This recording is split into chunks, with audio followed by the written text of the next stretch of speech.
Segundo, Si le das modo presentación en lugar de pantalla completa. ¿qué puede ser? Mm.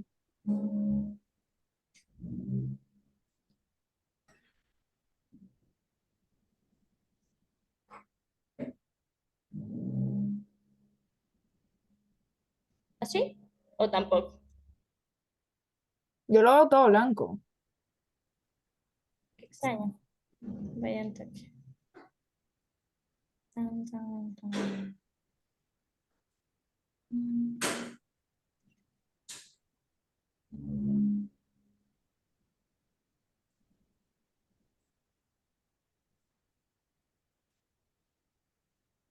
Se supone que aquí me sale todo el escritorio. Ujú. Nada más lo hacemos. Y le das lo de pantalla completa. Ah, sí. Sí. Sí, Ahora sí, ahora sí. ok. Entonces, bueno, vamos de nuevo. El caso que elegimos, Mariel y yo, es redescubrir Costa Rica. Y ¿cuál era la situación? Bueno, a raíz de la pandemia, ¿verdad? Del COVID-19, la marca Ford, gestionada por Grupo Purdy, buscó mantener la visibilidad en tiempos convulsos. Pero a través de esta estrategia se fueron desarrollando como otras opciones que les ayudó en su campaña, que fue como aportar a la reactivación económica del país y promover la visitación de distintos locales, además de generar alianzas con distintos públicos. ¿Cuáles fueron las acciones que se llevaron a cabo? Primero comenzó con un posteo en redes sociales, pero no salió muy bien que digamos. Esto comenzó como en julio del 2020 y como ustedes pueden ver aquí en los comentarios que les hacían las personas, voy a leer uno. Ford es más gringo que Trump y Everest es oriental. Nada de esto es tico. Si necesitan otro publicista, contacten. Entonces, a partir de esto, ellos comenzaron, ¿verdad? Y de hecho, estas otras imágenes que les voy a enseñar es el cambio que hicieron ya estaba más madura la idea, ¿verdad? La idea que tenían, esto es en enero del 2021, y ya entonces sí se ve la marca, ¿verdad? En Costa Rica, en los espacios. Todo esto tenían el lema de redescubrir Costa Rica y de que Everest, ¿verdad? Era una actitud Everest, como el carro, que era lo que intentaban como transmitir, ¿verdad? Y entonces una actitud Everest era redescubrir Costa Rica. Luego se hizo muchos, pues, noticias en medios. Fue una campaña que se llevó a muchos espacios. Entonces, estos son ejemplos de cómo los medios de comunicación abordaron la iniciativa, ¿verdad? Y la estuvieron compartiendo. Eh, También hicieron unas rutas y guías turísticas para cada uno de los destinos. Estas guías se pueden encontrar en la página de Ford y lo que buscaban era como promover el comercio en estos lugares. Entonces ahora les voy a enseñar, uy, me fui al final. Eh, Les voy a enseñar, esta es una de los ejemplos de una de las guías que hicieron, esta es de Los Santos, entonces comienza presentando el lugar. Luego trae como la explicación del explorador o persona que iba a irse a esta aventura y te explicaba la experiencia 360, ¿verdad? Cuál era el destino, qué llevar, cómo vestirse, cuánto duraba la actividad. También incluía las paradas, ¿verdad? Que se les recomendaba como a los visitantes de esa zona turística y eran 100% ticas para promover mucho el comercio y los locales costarricenses. También aquí habían otros como rutas, ¿verdad? O cosas que podían hacer en este lugar y básicamente les presentaba la zona que se iba a visitar. Esta es la guía que era en PDF, pero también estaban pues acompañados por algunos videos. Eh, este que les voy a enseñar en este momento, me avisan si suena. Igual es cortito.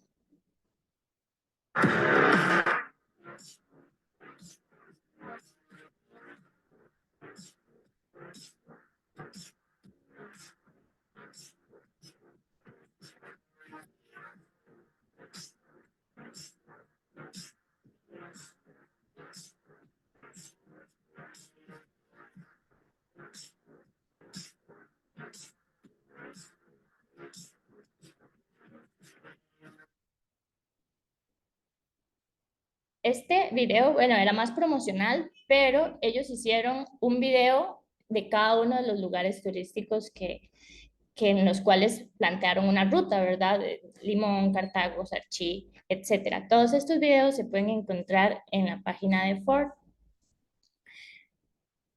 Además, otra acción que tuvieron fueron la de los exploradores y exploradoras. Entonces, bueno, la marca contactó a un grupo de personas ticas que se dedicaban a turistear o conocer lugares y básicamente hicieron una alianza con estas personas para que se convirtieran en los exploradores Ford.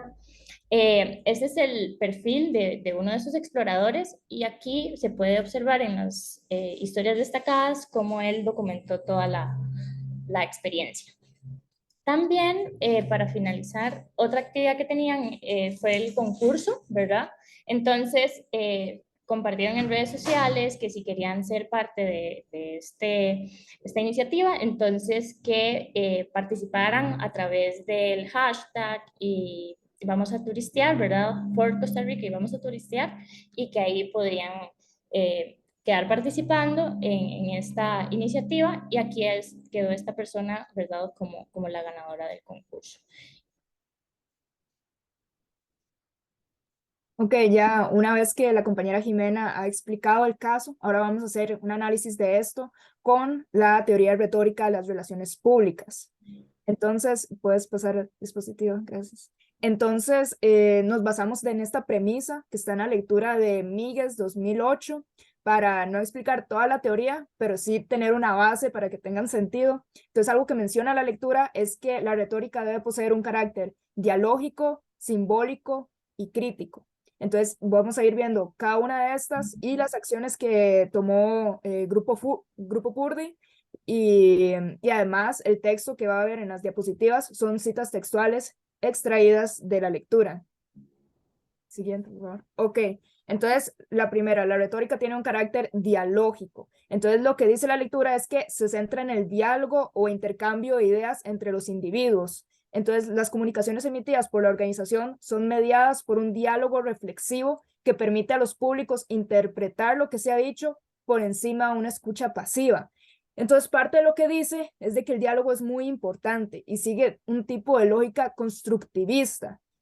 Por eso, en este caso, no es que llega Grupo Purdi y es como, tome el mensaje, cómprenos el carro, no nos importa la pandemia, lo que sea, tome el carro, ¿verdad? Sino que no es esto, sino que es a través de sus públicos construir un diálogo, construir un mensaje en conjunto y en sí la comunicación no es solo al final o el diálogo no es solo al final para recibir el mensaje, sino que es parte intrínseca del proceso. Entonces, ¿cómo se vio esto aquí? Bueno, vimos cómo fue el comentario inicial cuando Grupo Purdi hizo su propia propuesta y que decían, esto no tiene nada que ver con Costa Rica. Entonces, a partir de montar un diálogo para hacer la estrategia, un diálogo con las diferentes cámaras de comercio y con los cantones para el establecimiento de las guías turísticas, por ejemplo, también un diálogo con los influencers y con los emprendimientos locales, pudieron montar algo muy Costa Rica, realmente, ¿verdad? Y algo que no hubiera sido lo mismo así Grupo Purdi lo hubiera hecho todo solo. Y no solo estuvo en el proceso, sino también después al promocionarlo, por usar las redes sociales, hubo un diálogo con las personas y nada más no, hey, dame like, sino invitaba a las personas a compartir sus experiencias y más en este contexto de pandemia, ¿verdad? ¿Qué lugares de Costa Rica les gustan? Cuando se abra, ya termine la pandemia, ¿a cuál lugar van a ir primero, verdad? Entonces invita a las personas a compartir, a recordar y además el concurso, eso invita al diálogo y eso se ve presente en todo el caso. Siguiente, por favor. La otra, la retórica tiene un carácter simbólico. Entonces, esto es de que se compone de símbolos verbales, no verbales y visuales. Entonces, se enfatizan los significados y las opciones del lenguaje. La co-creación simbólica de significado con el objeto de crear relaciones mutuamente beneficiosas. Entonces, aquí podemos ver la creación de estos dos eslogan. Entonces, al final, ¿qué es tener una actitud Everest? Eso no es que llegó Grupo Purdi y vean, esto es una actitud Everest, sino que más bien, Ford no lo explicó, sino que el significado se construyó mutuamente. Cuando se le decía a las personas que creen que es una actitud de Everest y ellos comentaban, ahí se va construyendo el significado. Lo mismo con Redescubrí Costa Rica. qué carga simbólica tiene esta frase en un contexto de pandemia, ¿verdad? Con un sector de turismo bien afectado. Entonces, redescubrir Costa Rica invita a la curiosidad, hace que la gente tenga una lluvia de ideas, ¿verdad? ¿Qué lugares me gustaría descubrir? ¿Qué lugares me gustaría ver? Que vaya el influencer, ¿verdad? ¿Qué lugares me gustaría volver a visitar? Entonces, también se ve que se crean relaciones mutuamente beneficiosas porque por una parte invita a la gente a soñar, a recordar, y también claro que hay un beneficio, por ejemplo, los emprendimientos locales, ¿verdad? Que la gente redescubra Costa Rica.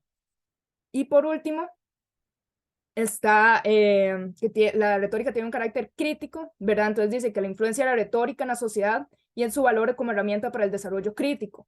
Adopta las organizaciones a los intereses de la gente y los intereses de la gente a las organizaciones mediante la co-creación de significado y la codirección de culturas para alcanzar relaciones mutuamente beneficiosas. Y ese, ya veo que María Ángel me dijo que es el tiempo, entonces esa es como la crítica, ya la última, y eso ya es la última. Gracias. Tal vez como esta última, no les dio chance, Mariel, terminar nada más de explicar lo de la parte crítica de... Ok, bueno, muchas gracias. Sí, bueno, esto es de que básicamente esta teoría, o sea, se desprende de la perspectiva crítica, que era algo que ya habíamos visto y que fue parte del debate, ¿verdad? Recordamos que la perspectiva crítica era como una respuesta a la teoría de sistemas.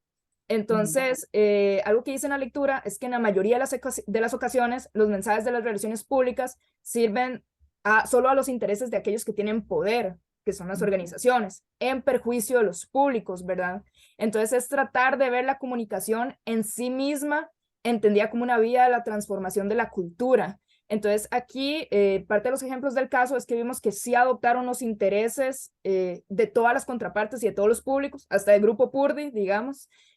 ¿Por qué? Los intereses de los cantones, que era obviamente atraer turismo y un poco de reactivar, lo mismo con las cámaras de comercio, de los emprendimientos, cuáles eran sus necesidades en ese momento, subsistir, entonces sí se atendieron, de los influencers, bueno, también hacer dinero y viajar, y claro que en las personas en casa también sus necesidades en ese momento, que era recordar, soñar, viajar, se les facilitaron rutas en estos lugares, entonces se vio como una co-creación de significado, y al menos para mí, en un momento de pandemia, cuando todos los días eran casi que los mismos, esta campaña fue como una estampilla en la historia de Costa Rica de la pandemia, ¿verdad? En donde Ford pone su nombre, pone su plataforma y al final el objetivo que ellos dicen que es el objetivo de la campaña en general fue sumar esfuerzos para apoyar a las familias costarricenses que viven del turismo y que se vieron impactados por la pandemia del COVID-19. Entonces al final se ve cómo esto realmente beneficia a todo Costa Rica y que sí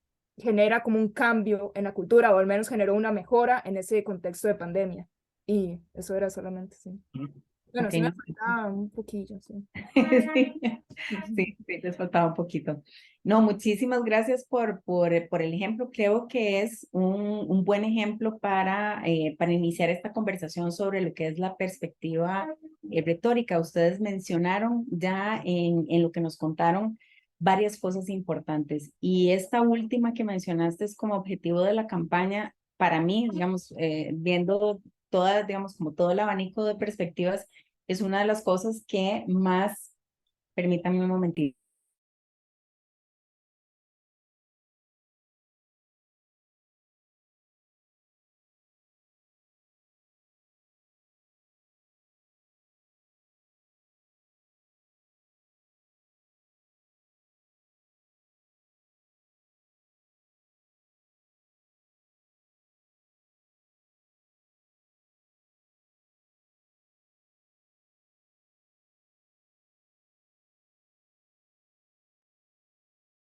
Perdón, ya volví. Sí que es una de las cosas que me parece más, bueno, característica de esta perspectiva y que para mí es una de las más importantes y es el hecho de considerar las organizaciones como oradoras, por una parte, y como ciudadanas, como insertas en una sociedad y donde sus acciones, los valores desde donde actúan, tienen un impacto en la sociedad que construimos. Entonces, vean que ya no es ver, digamos, la organización como una entidad aparte, digamos, sino que la organización es parte de una sociedad y además tiene influencia en la sociedad. Y eso es algo que a veces perdemos de vista porque tendemos a pensar, digamos, las organizaciones desde el punto de vista productivo, desde el punto de vista económico, como motores económicos, pero, por ejemplo, al ver una campaña como esta, no vamos a decir que no es que no tenga una motivación económica también, obviamente, como decía Mariel, no nos están diciendo compre el carro, pero están movilizando una serie de valores, es decir, bueno, creemos en Costa Rica, estamos en crisis, somos una comunidad, en este momento nuestro país es un país basado, bueno, cuya actividad turística es una de las principales actividades económicas, necesitamos, vamos a apoyar, digamos, en eso. Entonces, bueno, ahí hay una serie, digamos, de valores que se mueven y que muestran que también las organizaciones van más allá, digamos, de sus necesidades e intereses económicos, ¿verdad? Entonces, el hecho de que se piense en la reactividad, en la reactivación de la economía del país es, por ejemplo, es un ejemplo de cómo las organizaciones se piensan más allá de, digamos, de esos fines o de esos objetivos específicos que atañan, digamos, a su sector de actividad, ¿verdad?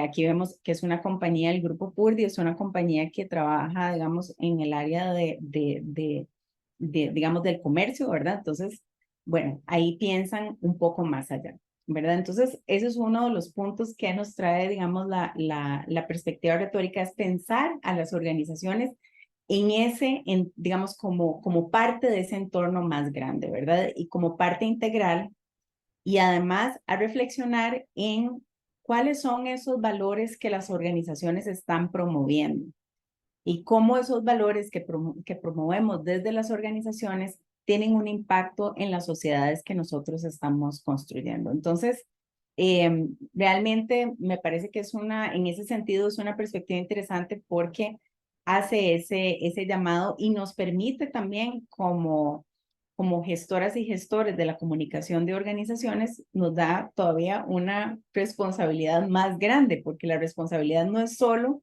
con los intereses de la organización, sino que esa responsabilidad trasciende, ya que la organización como miembro de una sociedad está trabajando activamente y promoviendo una serie de valores que son los que constituyen finalmente este entorno en el que nosotros vivimos.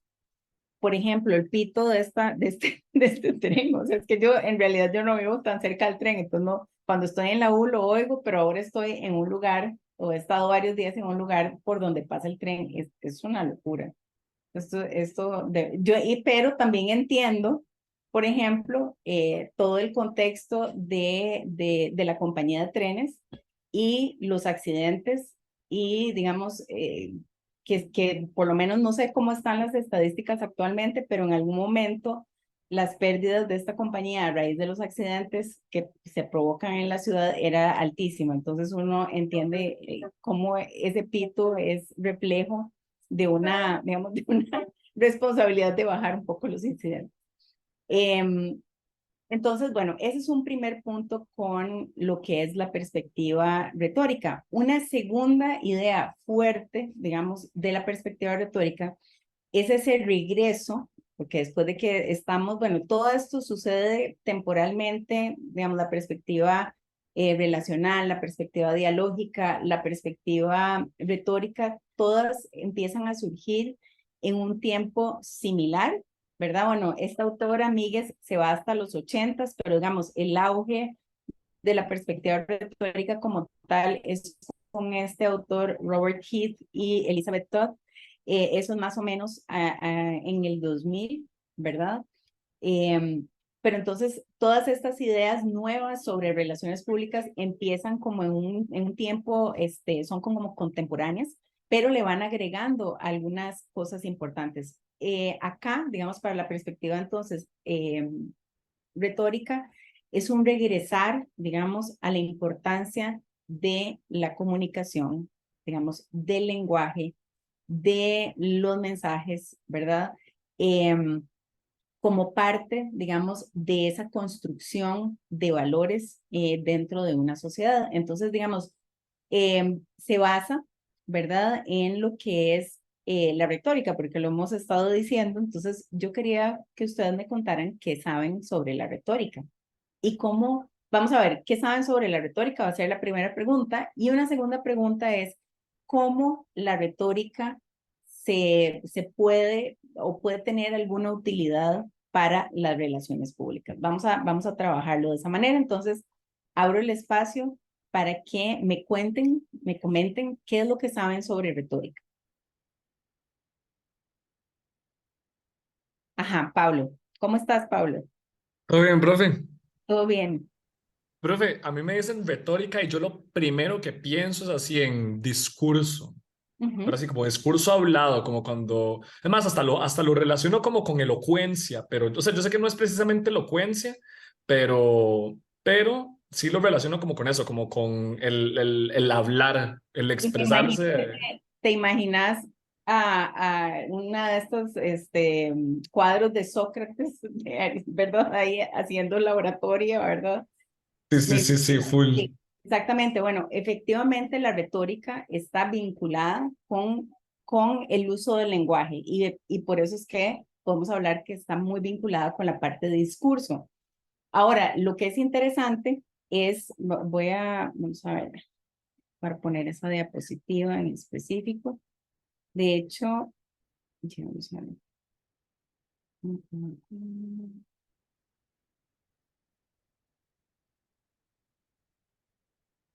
Disculpen, pero el mouse me está fallando aquí. Sí.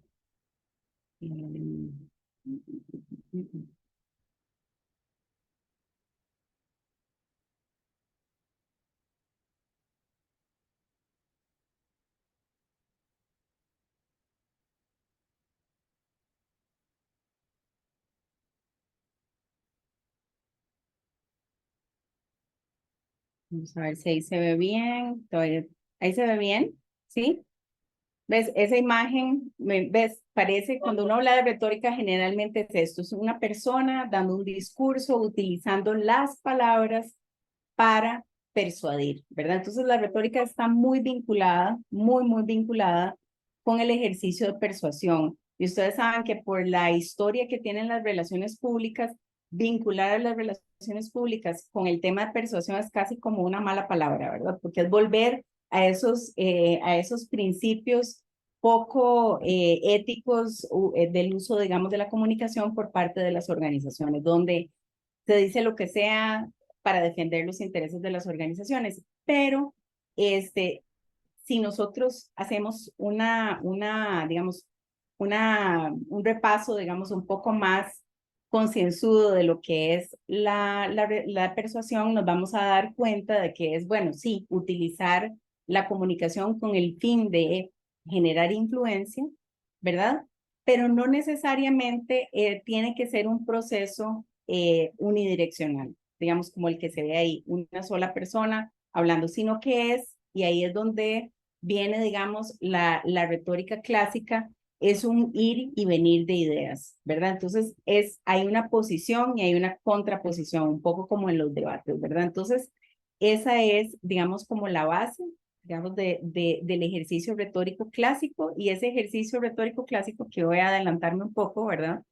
Tenía que ver con que este ejercicio de intercambiar ideas estaba, digamos, orientado hacia la búsqueda, digamos, como de una verdad, ¿verdad?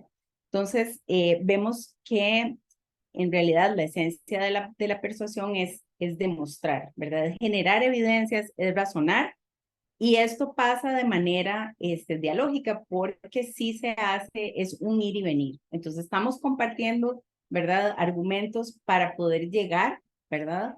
A una posición, o como dice un poco Heath, que es el que propone esta visión en relaciones públicas, llegar a una zona, digamos, de acuerdo. ¿Ok?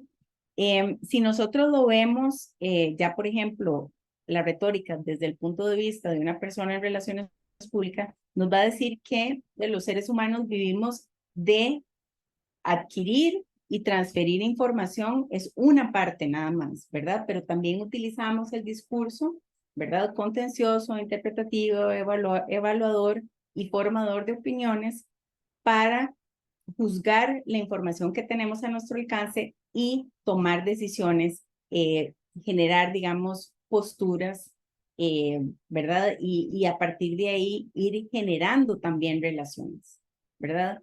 Entonces, una de las, digamos, de los aportes de la perspectiva retórica en relaciones públicas es retomar la noción de persuasión en una forma, digamos, que no es esta forma, digamos, negativa que hemos visto, digamos, en otros momentos de las relaciones públicas, sino que el arte de la persuasión se ve, digamos, como un diálogo donde hay un enunciado y un contraenunciado, ¿verdad? Un discurso de doble vía en donde hay un proceso de co-creación de sentido. Entonces, eso es otra cosa interesante, ¿verdad? Como yo les decía, que esta perspectiva viene a poner la comunicación nuevamente en un primer plano. Se habla muchísimo de esa co-creación de sentido, y esa co-creación de sentido se realiza a partir de ese ejercicio de un ir y venir de argumentos. Vamos a ver. Okay. ¿Para qué entonces nos sirve la retórica, verdad? Entonces, un poco la idea que proponen estos autores es para ir creando esas zonas de sentido, digamos que son compatibles y complementarias y que le permiten a las personas, digamos, trabajar en forma conjunta, ¿verdad? Y es parte, digamos, ellos lo ven como algo muy natural dentro de lo que es, digamos, la comunicación humana. Mi segunda pregunta que les había hecho era, y aquí, bueno, aquí dice, ¿para qué nos sirve la retórica? De una manera, digamos, como muy general. Ustedes, ya que están en cuarto año de relaciones públicas, con esto que leyeron esta semana, con lo que estamos viendo que es la retórica, ¿cómo lo ven, digamos, desde el punto de vista de las relaciones públicas, de lo que ustedes podrían implementar una vez que salgan, digamos, de la U? ¿O dónde le ven, digamos, como la utilidad?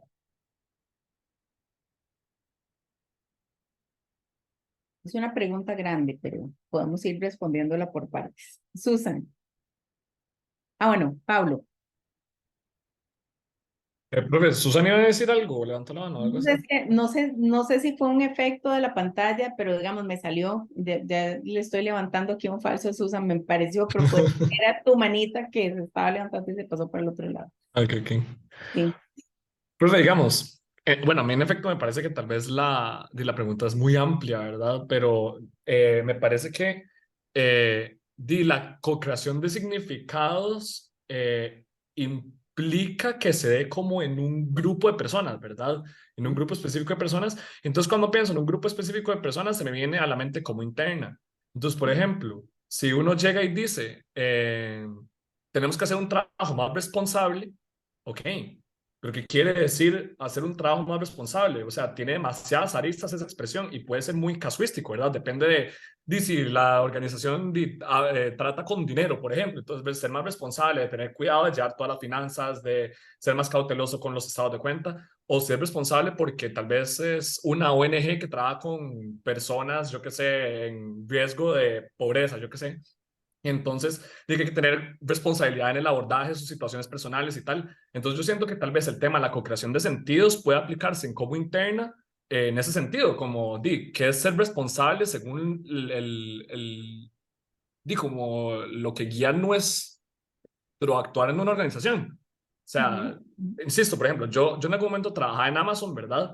Y para nosotros el tema de la responsabilidad era, tenga cuidado con el dinero, ¿verdad? Porque nosotros trabajábamos como con errores de pago, ¿verdad? Como que nos llegaban quejas de que a los mismos empleados de Amazon a veces les llegaban errores en los pagos, entonces teníamos que compensarles. Entonces, para nosotros ser responsables era ir minuciosamente a ver cada factura, a ver qué no se le había pagado y encargarnos de pagarle cada centavo, no más, no menos, ¿verdad? Eso era básicamente la definición de responsabilidad.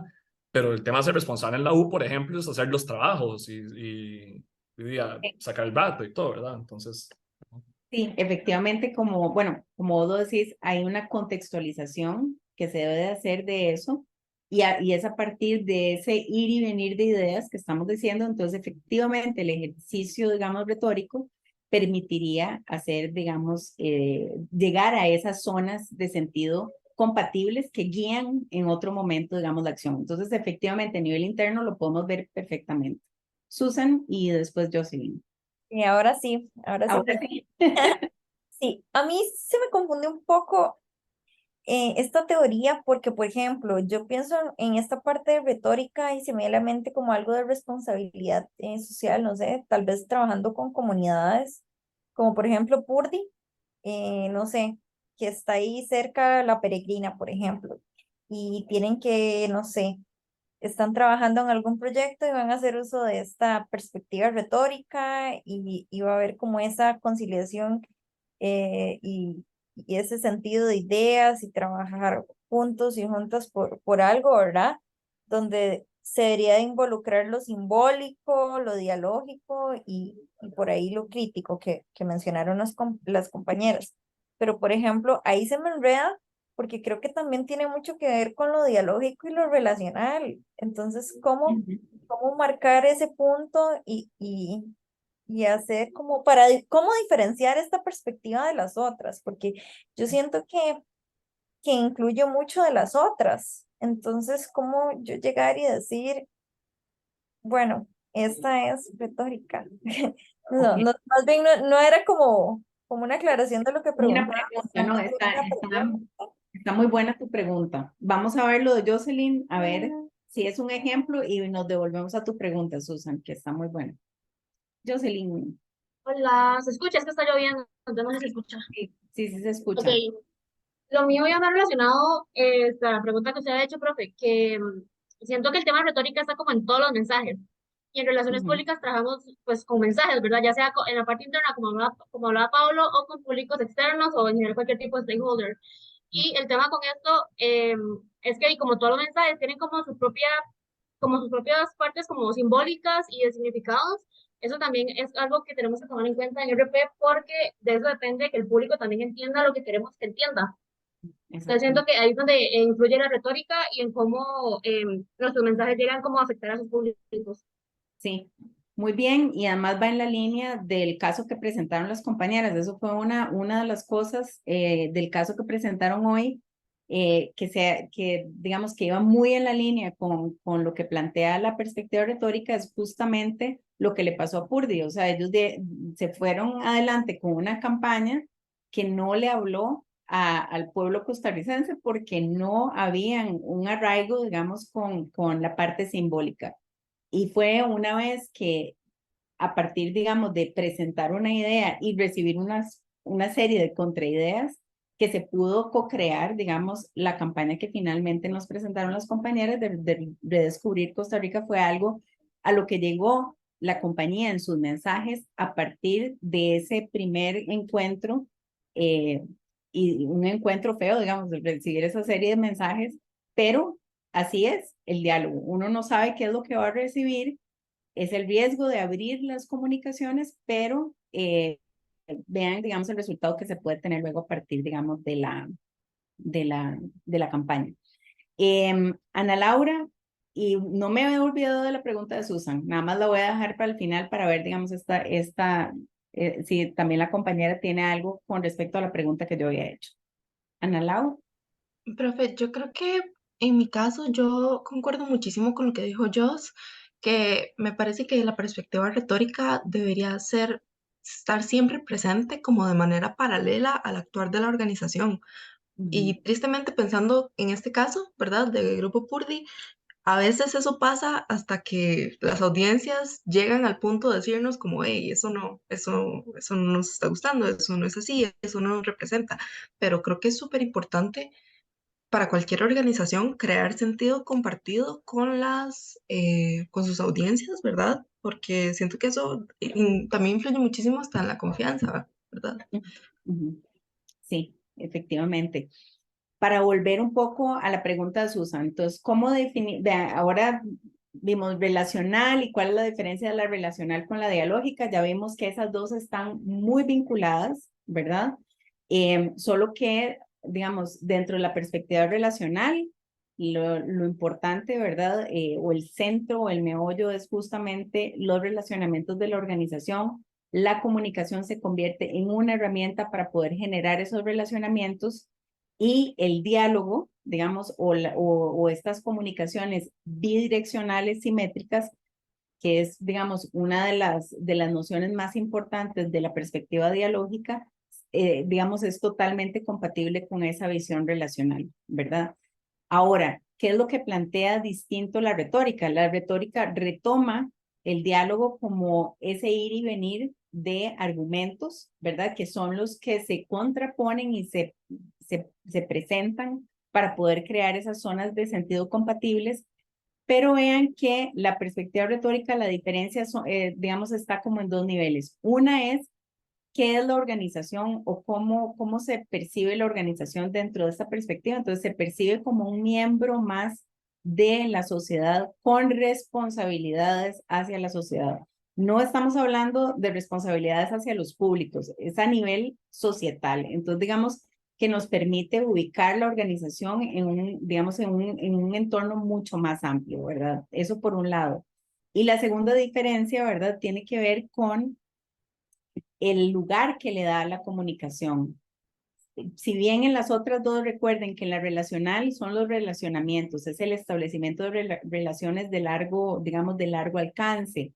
En la dialógica es la calidad de esos espacios para compartir, ¿verdad? Y la calidad, digamos, de la comunicación que se pueda tener, ¿verdad? Que sea simétrica, que la organización y en cierta medida los públicos estén en un mismo plano, ¿verdad? Que eso es la parte, digamos, un poco más hipotética, digamos, o no hipotética, no más difícil, digamos, de lograr en ese tipo, digamos, en esa visión, digamos, del diálogo.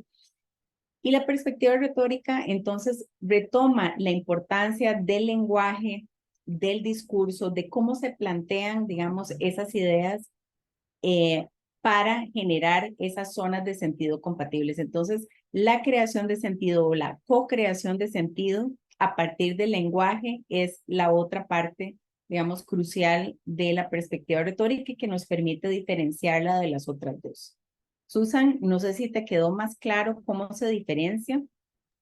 Sí, creo que Están muy sí. relacionadas, Sí, ¿verdad? ya con estas tres partes sí, porque ya vemos entonces a la relacional, igual, preocupaba más con la relación en públicos, no en comunidad, es Ujú. en O en la públicos. sociedad, ¿verdad? Porque ve, digamos, comunidad puede ser, digamos, un público específico, pero Ujú, estamos hablando ya de considerar a nivel societal, ¿verdad? Entonces, sí nos ujú, amplía muchísimo porque recuerden que, digamos, la noción de público la define la organización. Entonces, la organización ujú, define cuáles son sus públicos. La sociedad está inmersa en una sociedad que no, o sea, no es lo mismo que sus públicos, ¿verdad? Uno podría decir que la sociedad es ese entorno más amplio y que la organización luego hace como una especie digamos, va cortando pedacitos y dice, bueno, estos son los públicos con los que yo voy a interactuar, pero finalmente no puede disociarse de que está inserta en ese contexto más amplio, aunque no esté necesariamente prestando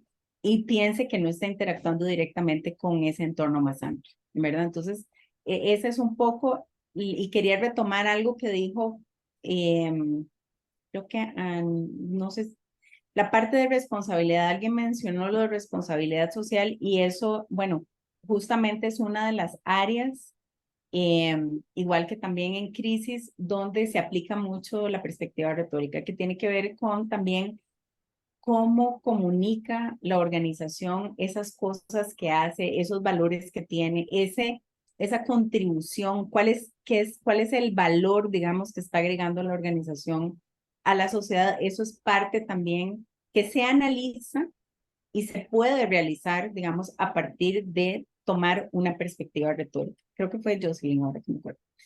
Entonces, un poco eso. Pablo. Pero viera que no sé si me quedó del todo claro, o sea, en la perspectiva relacional, digamos, lo que importa son las relaciones de largo alcance y entonces la comunicación es como herramienta para entonces llevarse bien con sus públicos. Exactamente. Y en la retórica, la comunicación es herramienta para crear significados en conjunto a través del ir y venir de información. Sí, lo que pasa, la diferencia tal vez ahí, Pablo, digamos, es una diferencia como ontológica y epistemológica, porque tiene que ver con que en la relacional, la comunicación pasa a un segundo plano, es una herramienta. En la perspectiva retórica, la comunicación es importantísima. La organización se considera una oradora, es decir, lo que le da a la organización su capacidad de ciudadana o de miembro de una sociedad es su decir, es a partir de lo que dice, bueno, y lo que hace, ¿verdad? Pero digamos que la comunicación tiene ese rol no tanto como la herramienta para, sino que es la base de lo que hace, por decirlo así, la organización. La organización, digamos, interviene en un campo específico y está constantemente creando sentido a partir de lo que dice y lo que hace, ¿verdad? Pero entonces, ese decir y hacer es, digamos, la comunicación y eso es la base, digamos, en la perspectiva retórica. Alejandro. Sí, porque tengo una duda con respecto a la relación de la perspectiva dialógica y la retórica, porque recuerdo que en la dialógica se planteaba el tema del riesgo, que es como cuando las Sí. organizaciones como que establecen estas conversaciones bidireccionales Ujú. simétricas, entonces se abren a la posibilidad de no tener el control.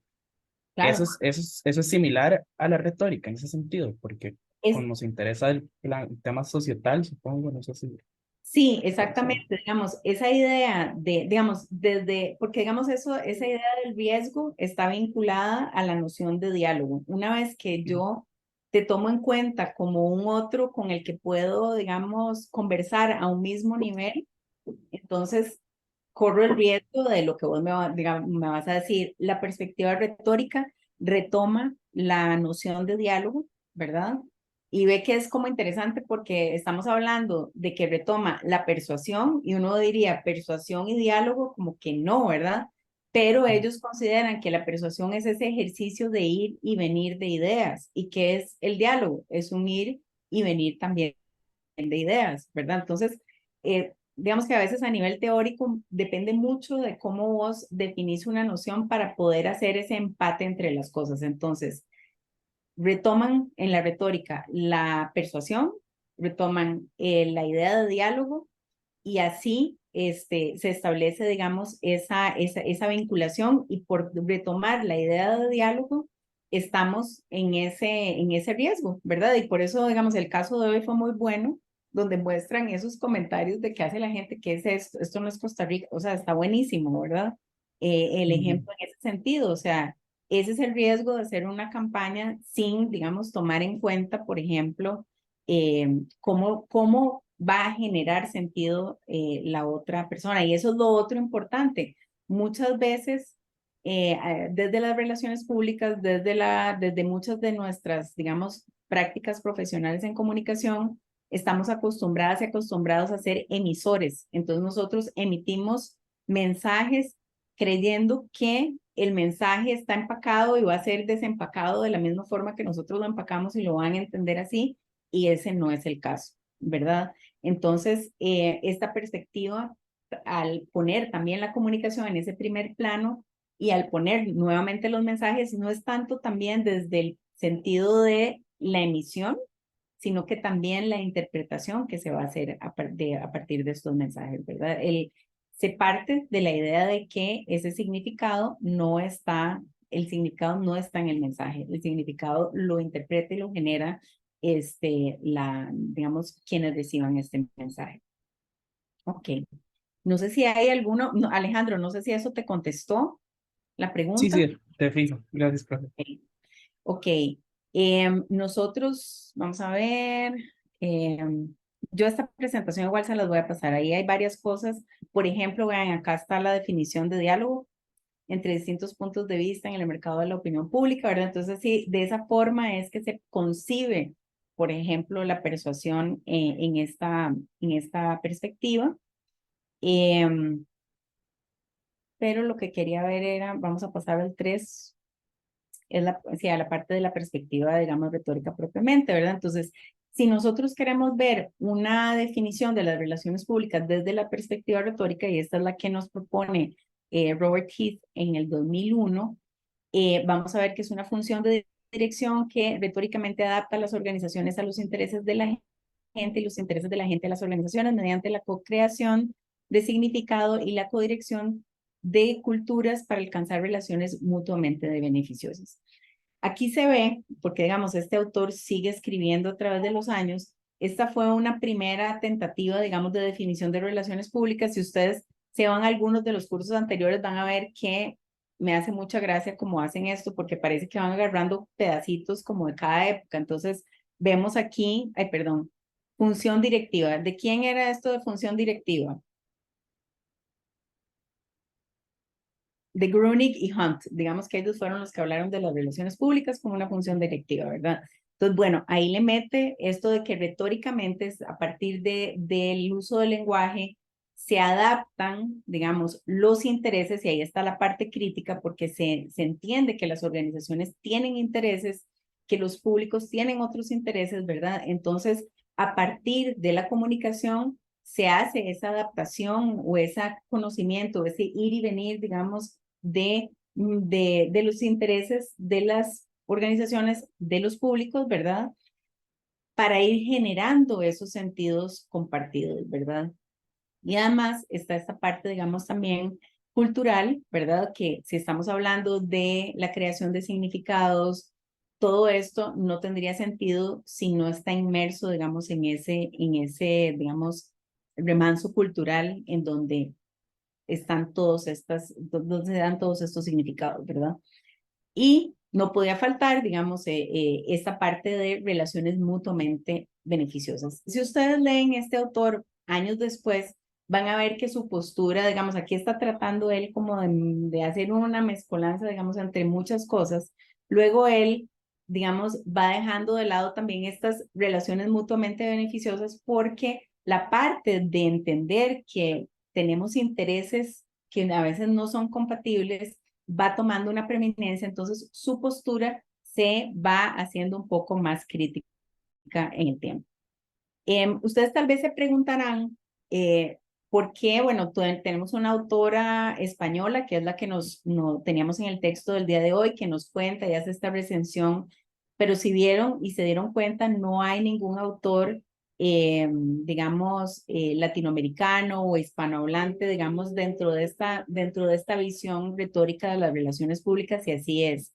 Realmente no hay material, digamos, que reconozca digamos, en el mundo hispanohablante, digamos, esta perspectiva retórica más allá de los autores del norte global, digamos, que la han desarrollado, ¿verdad? Entonces, es curioso, pero sí, ahí no tenemos, digamos, pero sí hay toda una tradición, digamos, más dialógica que se ha ido dando en las relaciones públicas en América Latina. Entonces aquí podemos ver algunas de las premisas sobre las cuales se basa la retórica, ¿verdad? Entonces, parte, digamos, de que las personas tienen visiones diferentes de la realidad social. Creo que la compañera Mariela habló de esta idea digamos, de construccionista. Entonces, bueno, acá está esta idea, ¿verdad?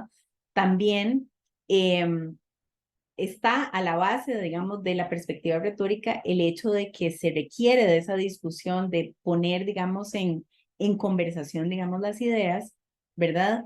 Y lo otro que no hemos mencionado y que es un factor básico, hablamos de valores y de los valores de las organizaciones y de cómo estos influencian la sociedad, toda esta parte está muy vinculada con la ética, ¿verdad? Entonces, digamos, cuando Robert Dale Heath empezó, digamos, a trabajar en esta perspectiva retórica, uno de los objetivos que tenía era, digamos, desvelar esos valores tanto de la profesión, ¿verdad? Como de los que ejercen la profesión, ¿verdad? Para que la profesión de relaciones públicas se dé en un marco de valores que promuevan, digamos, una sociedad más, digamos, igualitaria, y una práctica profesional más ética desde la comunicación.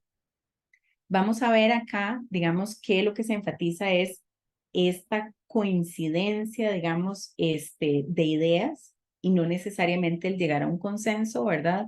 Lo otro es la importancia, y aquí vemos donde estamos totalmente en el campo de la comunicación, la importancia de la interpretación de la información y no solo, digamos, la transmisión de esta, ¿verdad? Y ese rol de las relaciones públicas más allá de las fronteras de una organización y los intereses de una organización para englobar a la sociedad. Y lo otro es, digamos, también este valor de la confianza, y yo diría, agregaría aquí lo otro, es, digamos, ese carácter ético de la profesión de las relaciones públicas.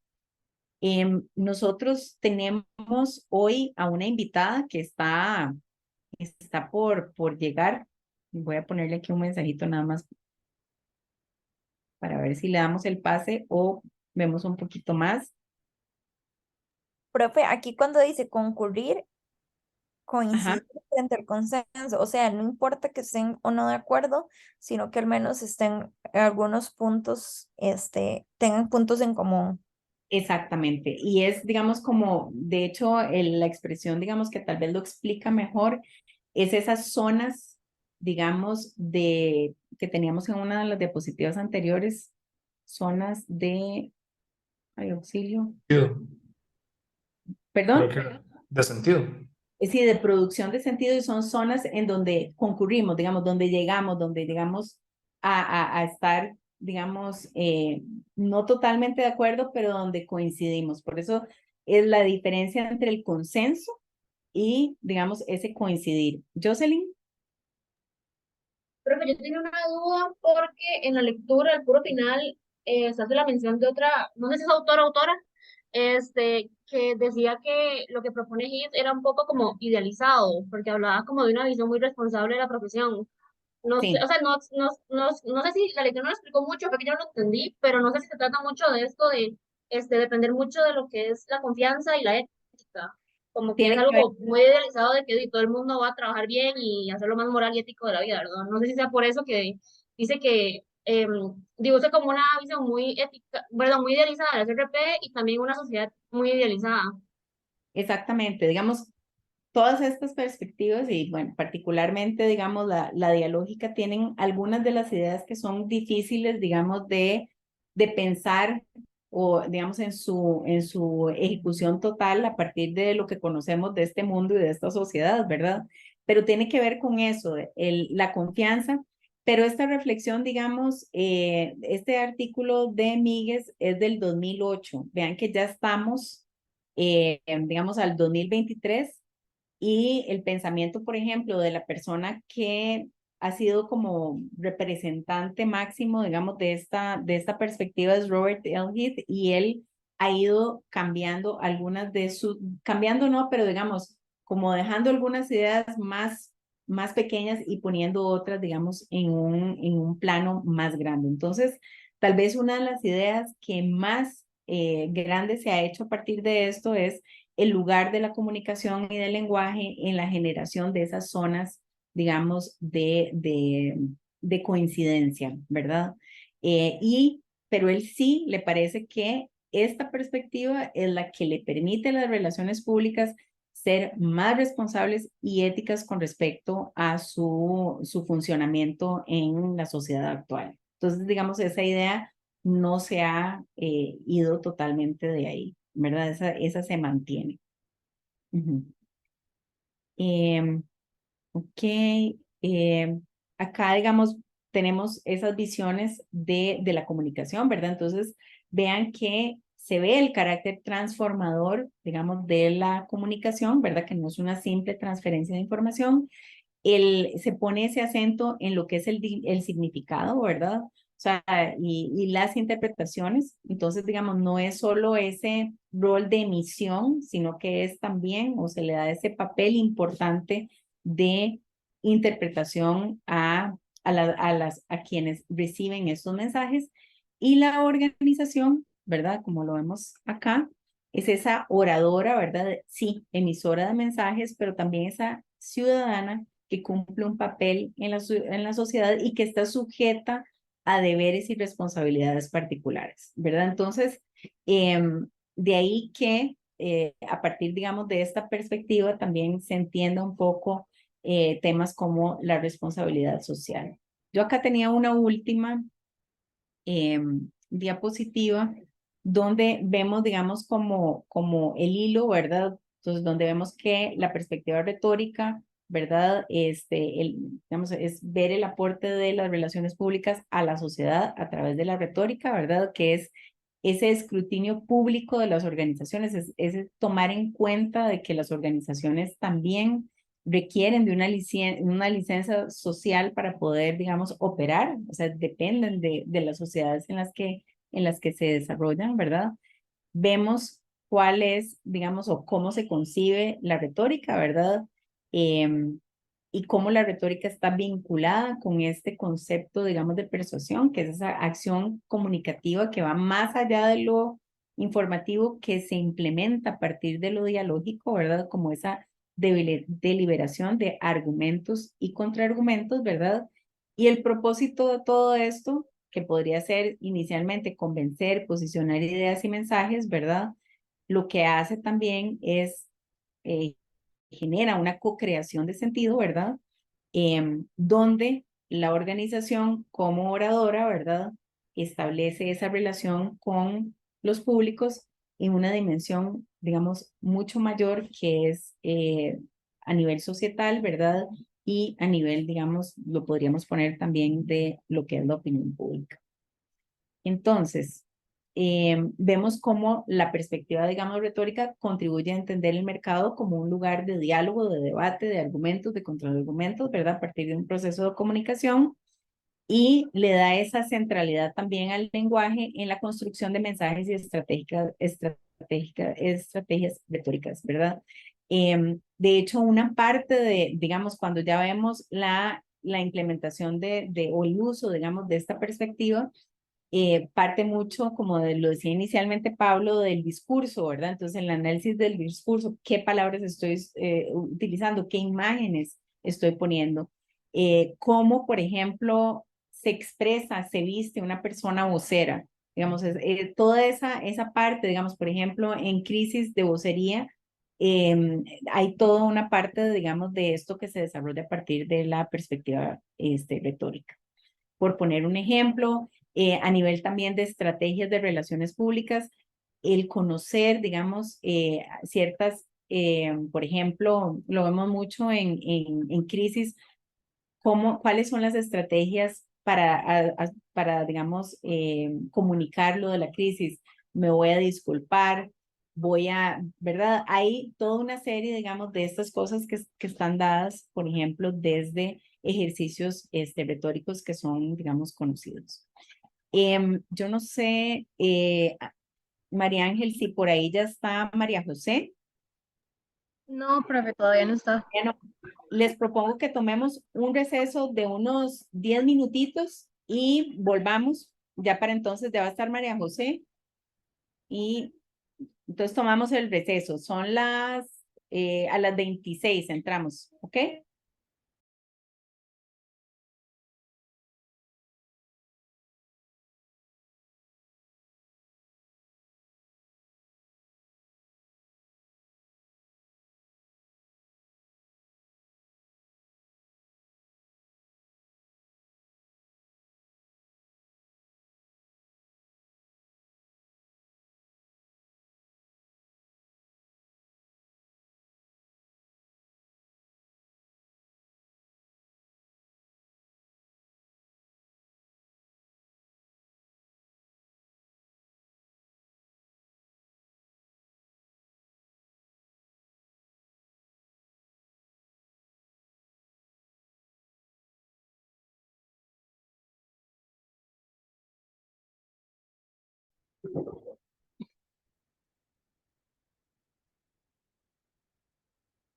María Ángel, no sé si la podés, ya la podés pasar.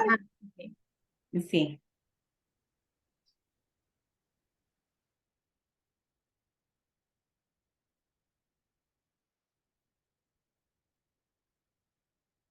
Hola María José, Marito, ¿cómo estás? Chicos, chicas, ¿cómo están? Sí. Vean, tengo que decirles que yo, María José, tengo una relación muy particular con ella fue asistente mía, estudiante, y tengo demasiado cariño por ella y me parecía muy interesante que ustedes conocieran un poco de lo que ella está haciendo en este momento. Ella es profesional en Relaciones Públicas, graduada summa cum laude de la Universidad de Costa Rica en el 2022, muy fresquito su título. Cuenta con 2 años de experiencia profesional en empresa privada, desempeñándose en un puesto transversal de comunicación corporativa con Grupo Nutresa para la región centroamericana. Cuenta con conocimiento en nivel C1 de inglés, francés y español. Eso es muy importante. Y también HSK 1C en mandarín. Y va a estar cursando pronto una maestría en la Universidad de Barcelona en organismos internacionales y diplomacia. Ella empieza en septiembre de este año. Y hoy ella nos va a contar un poco, al final, Mari, no sé si nos vas a contar de tu trabajo o de lo que hiciste o una combinación con lo que hiciste. Ok, perfecto. Ujú. Que de hecho, esta charla está más orientada un poco al tema que ustedes vieron con Alejandro Álvarez Nobel la semana tras anterior, ¿verdad? Entonces, bueno, aquí los dejo con María José. Bueno, hola, chicos, chicas, ¿cómo están? Creo que veo varias caras conocidas. Ahí veo a Josie. Creo que Susan, vos trabajas en Pozuelo, ¿verdad? Yo creo que te he Hola, visto. sí, por ahí estoy haciendo una pasantía. Sí, yo creo que te he visto. Y bueno, hay como varios nombres por ahí. Bueno, em, primero contarles un poco. Yo, sí, yo sé.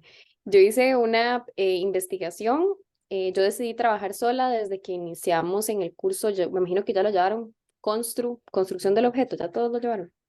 Este curso que tan avanzado es, no sé. Ahora es avanzado, María José, ahora estamos en 4º año. Ajá. Wow, con razón conozco nombres porque ya seguro de los que vienen entrando ya no, ¿verdad? Bueno, entonces cuando empezamos con Constru del objeto, se venía la pandemia, en mi caso, entonces fue en 2020. Entonces solo recibí una clase con Margot y de la nada ya en la segunda clase fue como, bueno, van a hacer este curso virtual y fue un poco raro. Y yo dije, no, yo creo que mejor lo voy a hacer sola, así me concentro un poco mejor. Y lo que hice fue llevar una investigación, aproveché ese curso mucho y lo seguí en Quali y en Quanti. E hice entonces un proyecto de investigación bien robusto que pudo culminar y tener como todas sus etapas. Y decidí trabajar sola en cada una de las 3 materias de los cursos. Entonces hoy les quiero mostrar un poquito, primero les voy a decir como dónde trabajo, qué es lo que hago y a partir de ahí vamos a ir, en realidad es algo muy sencillo, creo que es algo como más práctico, nada de, bueno, vamos a hacer un marco teórico o no sé, algo más como de la metodología o de las herramientas de investigación que se utilizaron, no, sino más desde los resultados, qué fue lo que encontré, por qué me interesó investigar sobre esto y qué es lo que he encontrado actualmente en el mundo laboral, si empata o no con lo que encontré en la investigación hace, no sé, 2 años, 3 años. Entonces, bueno, voy a compartir pantalla para que veamos un poco. Vamos a ver. Vamos a ver. Yo creo que ya varios los he visto. Yo creo que incluso varios, hay alguno de ustedes que fue a Pozuelo el año pasado en la gira que organicé. Yo creo que sí. Yo creo que la mayoría fuimos. ¿Verdad que sí? Yo siento que sí. Sí, sí, Bueno, Ale, yo fijo, te vi a vos sí. y la mayoría. Ok. Bueno, ya me han visto la cara muchas veces, lo siento. Siento mucho. Ok.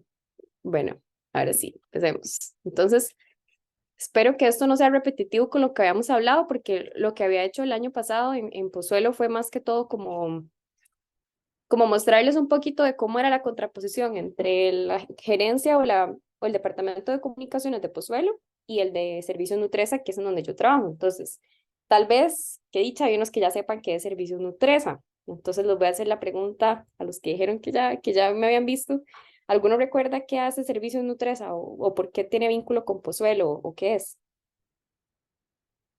Y si mal no recuerdo, Nutresa era como la casa madre que agrupa un montón de marcas como Pozuelo. Creo que hay una de comida de mascotas, Ujú, ujú. como, bueno, varias marcas así. Ujú. Muy bien, con eso, digamos, Servicios Nutresa forma parte del grupo Nutresa. Y ¿alguien más recuerda como qué hace Servicios Nutresa? Les doy una pista, está en el nombre. ¿Qué hacemos? ¿Alguien recuerda?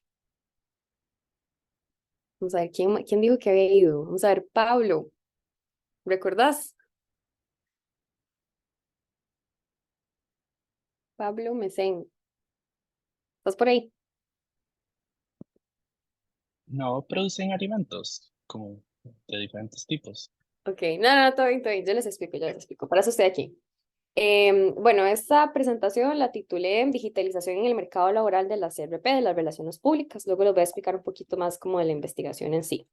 Pero Servicios Nutresa es el centro de servicios compartidos de Grupo Nutresa. Entonces, nosotros nos encargamos de abordar todo lo que tiene que ver con servicios administrativos. Entonces, imagínense una empresa que produce alimentos. Como dijo Ale, no solo son alimentos para humanos, sino también tenemos ahora compañías para alimento para mascotas, gatos, perros, conejos, aves, diversas mascotas.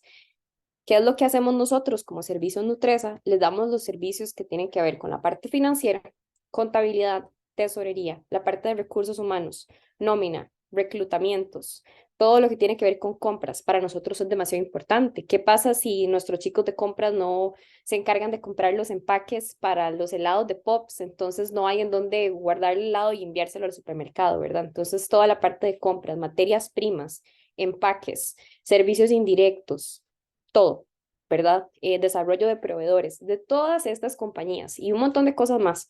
Nosotros somos como el fuerte administrativo. Tenemos personal 100% administrativo y cubrimos toda la región centroamericana. Pero primero les voy a comentar que entonces nuestro propósito es servir y potenciar la productividad, competitividad y sostenibilidad de nuestros clientes. O sea, nosotros no hacemos nada para nosotros mismos a lo interno. De hecho, creo que yo soy de las pocas que hace solo a lo interno y un poquito interno-externo, porque todo vamos de cara a todas estas compañías que ustedes ven por ahí. Entonces me imagino. No, Sí, vieras que no se está cargando la presentación, no se ve. ¿cómo? ¿Cómo? Sí. Vamos a ver. Como, vamos a ver si ahí se ve. Qué raro. Sí, ¿verdad? Dice como loading. Otra vez, ahí sí están viendo por lo menos, si no lo Sí, vemos ahí la así. vemos, pero no sé si fue cuando pusiste el modo Vamos presentación. a Sí, ver, me dicen si ya no cargó. carga. Vamos a ver, ahí está cargando. Si no Ujú, carga, si no lo vemos en la otra forma. Qué raro que no carga, ¿verdad? No nos ujú. compliquemos la vida, lo vamos a ver así. Ya. Ok. Entonces, vamos a ver si lo voy a poder mover un poquito así. Vamos a borrar esto, sí. Ok. Ahí lo ven bien. Sí, Sí. perfecto. Súper. Bueno, entonces nosotros cubrimos todos los servicios que ya les dije y un montón más en Costa Rica, en Centroamérica, en todas estas marcas. Pops, Avimar, Cordial, Sausa, Helados Bon, Pozuelo, Compañía Nacional de Chocolates, Alicapsa y Belina. Entonces, vamos a movernos hacia abajo. Esta es la región centroamericana que nosotros cubrimos, específicamente Servicios Nutresa. Entonces, ¿qué es lo que les quiero contar hoy? La investigación que hice. Hice una investigación para identificar cuáles eran las habilidades que necesita un profesional graduado del bachillerato en relaciones públicas, o sea, hacia dónde van todos ustedes, porque yo tenía esa preocupación, de hecho, como en los últimos años, yo decía, pero ¿qué necesito realmente para estar preparada para el mercado laboral? ¿Qué necesito saber? ¿Qué necesito conocer? ¿Qué herramientas más como de habilidades digitales específicamente fue la investigación? Entonces, bueno, de hecho aquí hay como unos screenshots y fotografías de las entrevistas que hice, de los focus groups que hice, y como tip, yo sé que ya están como finalizando, pero al utilizar la investigación como una herramienta también de aprendizaje, obtuve 2 propuestas de trabajo y ni siquiera había terminado la U por las entrevistas que hice en ese momento. Ay, qué chido, usted está haciendo esto y usted lo está haciendo sola, ay, ¿por qué? Y ya les contaba un poquito. Y esa señora que ven ahí arriba me ofreció trabajo, ella es dueña de una agencia de comunicación y no me conocía, solo porque vio que yo estaba haciendo una investigación. Entonces yo creo que habla mucho de nosotros si hacemos investigaciones como que realmente nos importen y que sintamos que tienen un valor no solo para nosotros, sino para los demás. Entonces, espero que les sirva la información que les voy a compartir. Entonces, objetivos. ¿Cuál es? Bueno, el objetivo general era comparar las habilidades digitales de un bachiller en RP de la UCR con las necesidades de las agencias de comunicación. Yo lo segmenté con ese mercado de las agencias.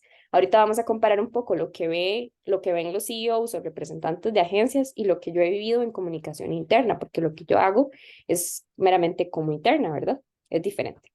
Utilicé 2 herramientas de investigación utilice más, pero vamos a hablar solo de estas porque son como las más tangibles a nivel cualitativo. Grupos focales y entrevistas semiestructuradas. Entonces, bueno, ahí tuve que tomar una base de datos de líderes de agencias de comunicación y empezar a contactarlos, empezar a mandar mensajes, llamadas, correos. Y bueno, fue un proceso como bien interesante y también contacté a egresados de la escuela que tuviesen no más de 2 años de haber salido de la universidad para que estuviera como lo más actualizado posible. Entonces, ya vamos a empezar con esos tips o cosas como más prácticas. Entonces, ¿qué fue lo que encontré? Bueno, la recaudación de estos datos se hizo en 2020, entonces puse como que la información es de 2020 y creo que alguien tiene el micrófono activado. Creo que ya no. Sí, creo que es Mariela, no estoy segura. ¡Ah! ¡Profe, no! Estaba haciendo otra cosa y no me estaba poniendo atención. No, todo bien, todo bien. Bueno, entonces, en 2020 la investigación de todos estos públicos que les dije decían que el profesional, como los que ustedes van a hacer en poco tiempo, tiene que tener conocimiento en herramientas de mercadeo por correo electrónico, que es un medio que usualmente se olvida, pero es importante. Entonces ellos ponían el ejemplo de MailChimp. ¿Aquí alguien sabe o lo ha utilizado esta plataforma en específico? O alguna otra de mercadeo por correo electrónico, de email marketing. ¿Alguien más, alguien la ha utilizado? ¿Alguna? Yo he usado MailChimp y Clavillo. Ajá, súper. ¿Alguien más? Yo he usado MailChimp, el otro, MailChimp. Ah, súper bien. Ok. En 2020, eso fue lo que nos dijo la investigación. ¿Qué es lo que he visto yo a nivel de cómo interna? Que es como lo que les puedo hablar honestamente, ¿verdad? Porque es lo que he vivido en estos años. Realmente no necesariamente podemos decir que tienen que saber usar una herramienta en específico, pero tienen que, pienso yo, tener al revés, más bien una capacidad de adaptación, autodesarrollo, para implementar nuevas herramientas, porque digamos, en la empresa donde yo trabajo, en el grupo empresarial, no tenemos permitido utilizar herramientas o sitios web o aplicaciones que no vayan en línea con lo dicho por la Gerencia de Tecnología de la Información, de TI. Entonces yo no puedo usar MailChimp y meterlo en el Gmail nuestro porque está prohibido por temas de ciberseguridad. Entonces yo dije, ¿qué hago? Porque tengo que tener como tengo que tener esta herramienta porque si no me limito mucho a nivel de comunicación interna. Bueno, ustedes saben y me imagino que incluso los que no han usado una herramienta de estas, el correo sigue siendo un medio importante dependiendo de lo que queramos activar en nuestros consumidores, clientes o colaboradores. Entonces investigué y hay una extensión que se llama Mergo que se puede meter en Gmail y te dice si la persona leyó el correo, si no lo leyó, puedes gestionar campañas, puedes hacer estrategias, darle seguimiento. Entonces mi recomendación es que no se asusten si no saben usar una herramienta en específico, pero que sí tengan esa capacidad de adaptarse y de saber que no todas las compañías, si quieren trabajar en comunicación interna, van a ser iguales. Entonces, saber adaptarse y ser muy propositivos. Después vamos a hablar un poquito de eso. Vamos a ver. Ahora, bueno, aquí es como un pequeño GIF de cómo funciona Miracle. Entonces yo, de hecho, a mí el gerente general me pide los datos mes a mes de cómo van las campañas por correo, porque a nivel de comunicación interna son importantes. Incluso en temas de auditoría, yo tengo que poder acreditar si la gente le llegó la información, si le dio clic, si no le dio clic, a quién le llegó, a quién no le llegó. Entonces sí es importante como que tengan esas herramientas de medición de resultados, ¿verdad? Yo me tengo que adaptar a lo que puedo utilizar, ¿verdad? Porque a nivel de comunicación interna nosotros no tenemos redes sociales porque no hablamos con públicos externos. Entonces hay como que saber adaptarse un poquito dependiendo del campo en el que quieran profesionalizarse. Ahora, número 2.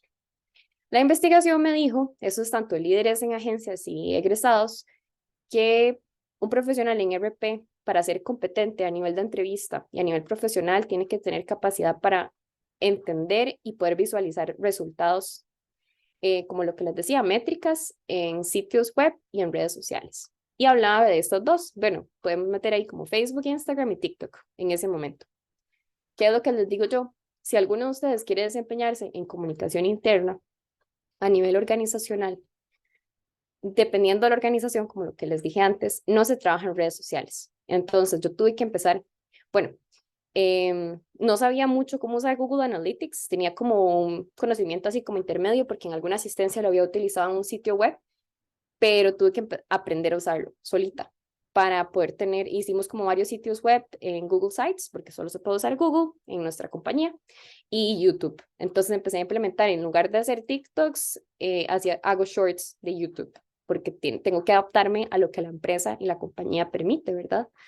Tengo que estar generando métricas y análisis de datos, entonces yo creo que es importante que tengan conocimiento en análisis de datos, en investigación, en cómo manejar bien Excel, súper importante, porque, bueno, al menos a mí, que trabajo muy de la mano con las gerencias generales, que en términos de teoría de las RP, eso es lo que nos dicen que va a pasar, eso es como la utopía, el ideal. Ay, ustedes van a trabajar de la mano con la gerencia general, no necesariamente, pero en mi caso sí. Y el gerente me pide datos, o sea, ¿y esto cómo va? ¿Y esta estrategia que hiciste, qué tal cosa que se veía súper chiva, funcionó o no funcionó? Y tengo que poder decirle con datos si sirvió o no, porque los gerentes usualmente son muy numéricos. Ok, entonces aquí como una herramienta interesante, yo no sé si alguien sabe de analítica, alguien sabe utilizar, no necesariamente tiene que ser Looker o Data Studio, pero puede ser Power BI o alguno similar. ¿Alguien aquí sabe de analítica? Y por ahí en el curso de estadística, no sé si vos lo llevaste, pero se ve mucho esto de análisis de datos, y por ejemplo, eh, Power BI se ve en ese curso. No, Es al no lo menos lo llevé. básico. Sí, al menos lo básico sí vemos como en ese curso ahora. Ok, bueno, ese no lo llevé, me hubiese servido un montón, porque he tenido que aprender así como con cursos y así, viendo a ver cómo saco esto, pero realmente es demasiado importante. O sea, se los digo, no lo necesita solo alguien de conta o alguien de, no sé, de otras em, profesiones un poquito más numéricas, sino que nosotros realmente lo necesitamos. O sea, es algo que he visto y como tengo como la visual de todas esas compañías que les digo que cubren como más o menos unas 2.000, 3.000 personas, sé que esto está a la vanguardia. Tenemos que saber utilizar estas plataformas, entonces me parece súper bien que la escuela lo haya hecho, porque es algo que se espera, la verdad. Entonces, digamos, ahorita estamos buscando a alguien, un analista para comunicaciones y cultura. O sea, en otras palabras, es un perfil de RP como el nuestro, en Pozuelo, y se está pidiendo que tenga conocimiento en Power BI.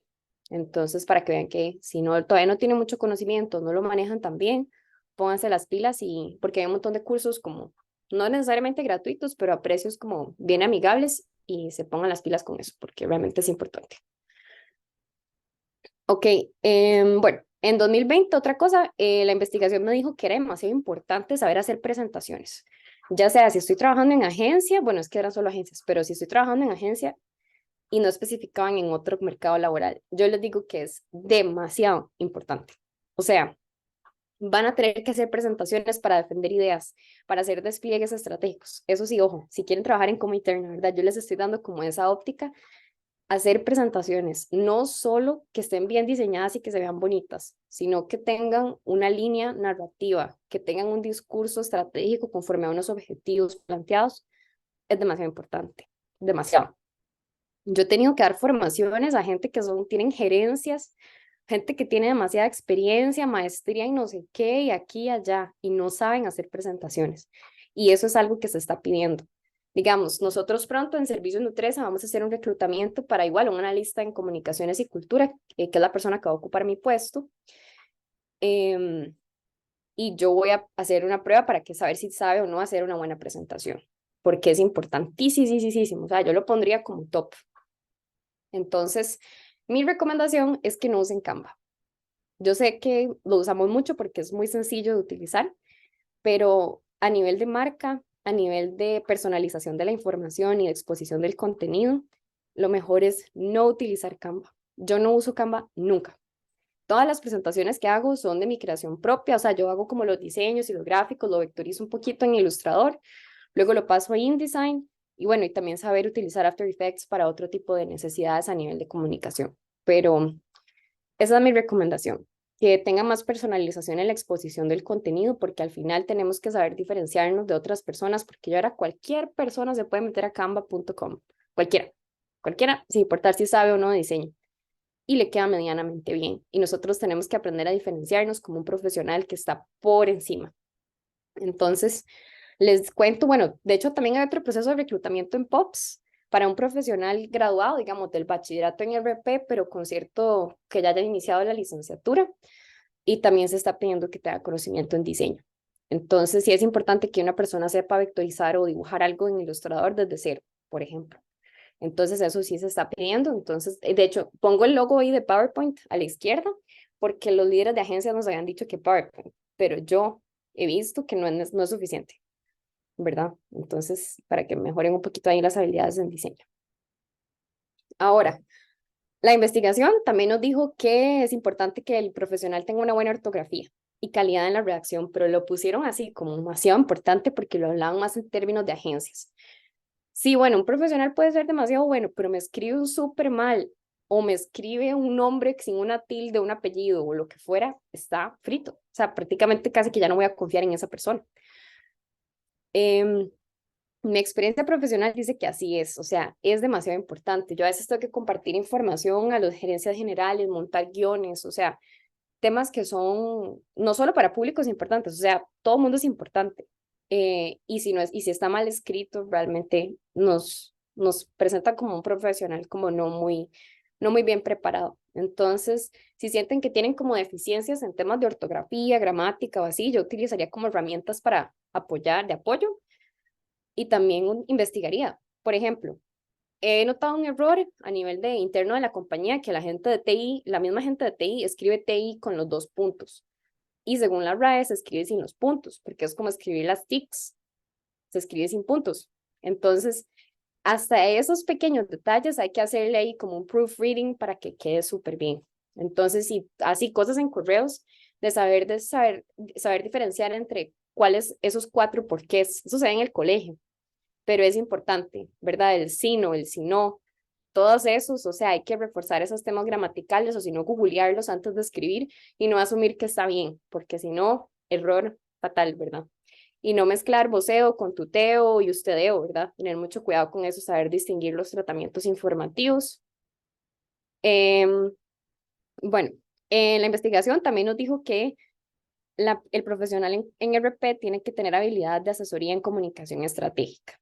O sea, que no solo esté ahí produciendo contenido, como todo lo que hemos hablado hasta ahorita, y sabiendo manejar herramientas digitales.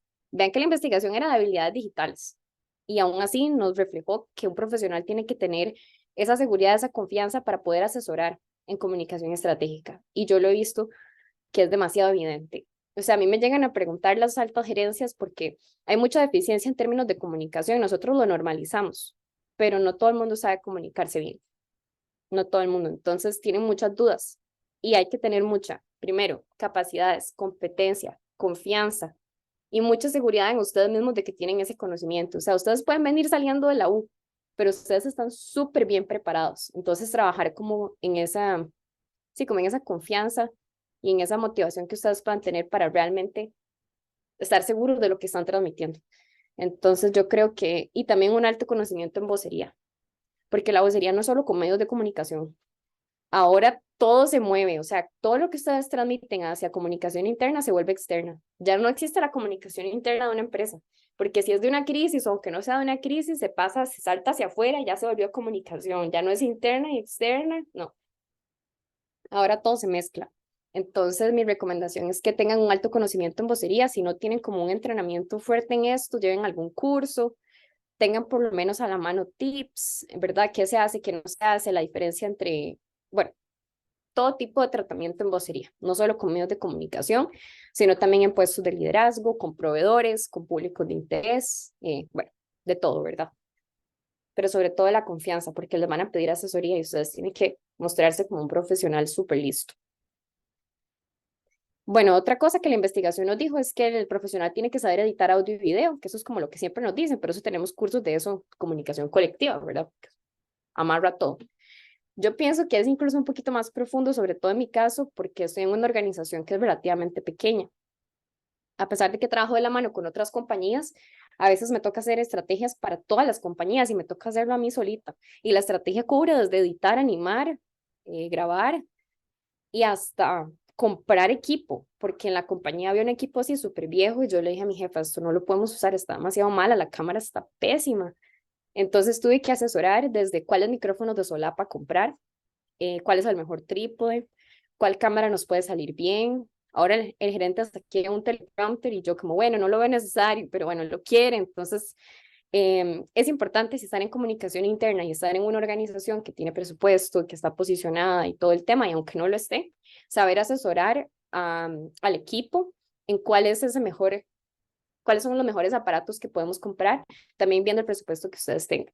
Manejar bien la cámara de video, la cámara de foto, micrófono de solapa, cómo se conecta, cómo no se conecta. Yo sé que esto parece tonto, pero de verdad, a veces se asume que el RP no debería tener este conocimiento, pero lo he notado que sí, y lo esperan. Es como, conecte todo, haga esto, haga aquello, ¿verdad? Entonces, hay que estar con... Y saber usar un drone. Los que no saben usar drones, es súper fácil. Consigan a alguien que se lo preste, pero realmente sí es importante que sepan utilizarlo. Yo lo he vivido, yo sí sabía usar uno porque mi pareja tiene uno ahí y lo usamos como de juguetillo, entonces yo sabía usarlo. No es necesariamente el perfil de un RP, pero me ha tocado. Entonces, ay, hágame un video con un drone y no sé qué. Y yo, bueno, vamos a ver cómo lo saco, ¿verdad? Entonces, hasta eso, para que estén súper preparados.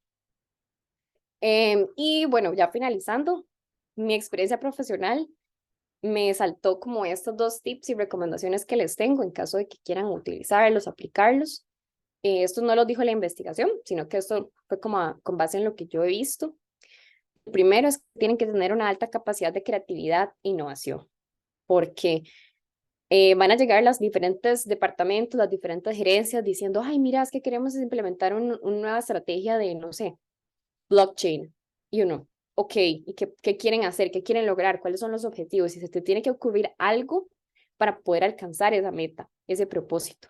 Entonces, adaptación, creatividad, innovación, primero, ¿qué es blockchain? Mira, tengo dudas, es esto, aquello. O sea, hay que adaptarse, porque ahora más bien vamos así como súper rápido y al menos en la compañía en la que yo trabajo, que sí intenta como ir muy a la vanguardia, va muy a la vanguardia. O sea, estamos como siempre intentando como implementar metodologías nuevas y así. Entonces hay que estar como súper adaptados y tener una creatividad súper buena. Y como por último, que igual creo que es importante, ¿verdad? Tener habilidades de organización, planificación y orden. O sea, si un RP no es ordenado, si no tiene capacidades para organizarse, si no cumple los deadlines, está mal. O sea, está muy mal porque todo puede salir mal. Y puedes incluso impactar como al resto de los procesos organizacionales, porque como estás como en el centro, estás como en un eje muy estratégico, tenés que saber organizarte bien, manejar los tiempos. Entonces, bueno, a mí me ha tocado organizar eventos de inicio a fin y yo, ok, se supone que eso sí puede formar parte de las funciones de un RP, pero uno no piensa como que eso sea directamente, pues sí.